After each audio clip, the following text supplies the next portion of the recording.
না না, প্রথম যেগুলা দিছিলাম ওইগুলো, এরপর আর কোনো টাকা পয়সা দেওয়া হয় নাই। ভাইয়ের কাছে একটা ডিসপ্লে লাগিয়ে নিয়ে গেছি, নিয়ে যাওয়ার মনে হয় 4-5 ঘন্টা পরে আবার দেখি একদম কাজ করে না। পরে আবার ভাইয়ের দ্বারা আসছি বড় ভাই এই যে আজকে আবার ডিসপ্লে চেঞ্জ করে দিছে। ভাই অনেক ভালো মানুষ, ঠিক আছে। ভাইয়ের কাছে যদি সবাই ডিসপ্লে অথবা মোবাইলের কোনো কাজ করাইতে চান তাহলে আসতে পারেন। এবং কি সবাই বলে দিই, কারণ কোম্পানি কোনো প্রকার গ্যারান্টি দেয় না, কিন্তু ওনার কাছে ডিসপ্লে লাগানোর পরে কোনো টাকা পয়সা চাওয়া হয়েছে কিনা বা বলা হয়েছে কিনা লাগানোর আগে, এটা আসলে আপনি একটু বলবেন, আপনার কাছে কোনো টাকা পয়সা চাওয়া হয়েছে? না না, প্রথম যেগুলা দিছিলাম ওইগুলো, এরপর আর কোনো টাকা পয়সা দেওয়া হয় নাই।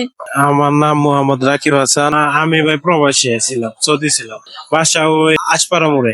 আমরা কিন্তু ডিসপ্লেটা লাগানোর আগে কাস্টমার দিয়ে চেক করাইছি এবং আমরা নিজেরাও চেক করি, এবং কি সর্ববড় কথা হইতেছে ডিসপ্লে কোনো প্রকার কোম্পানি থেকে গ্যারান্টি দেয় না। ওনার সমস্যা হওয়ার পর নিয়ে আসার পরে কিন্তু আমি একবারও বলি নাই, আমি আগে ডিসপ্লেটা সেটটা নিচে নিয়ে ডিসপ্লেটা খুলে চেক করলাম, চেক করে দেখি যে কাজ করে আবার করে না, এরকম একটা সমস্যা। তার দ্বিতীয় কোনো কথা বলি নাই, না বলে ব্যবসার খাতিরে, তো ব্যবসা করতে গেলে এরকমই লাভ হয় লসও হয়, সবসময় লাভ হবে এরকম কোনো বিষয় না। তো আপনাদের কাছে প্রত্যাশা হচ্ছে এটাই যে আমার কাজ বা আমার ব্যবহার যদি আপনাদের কাছে ভালো লাগে, অবশ্যই আসবেন আমাদের কাছে, আমাদের শপে। সবাই দোয়া করবেন। আসসালামু আলাইকুম।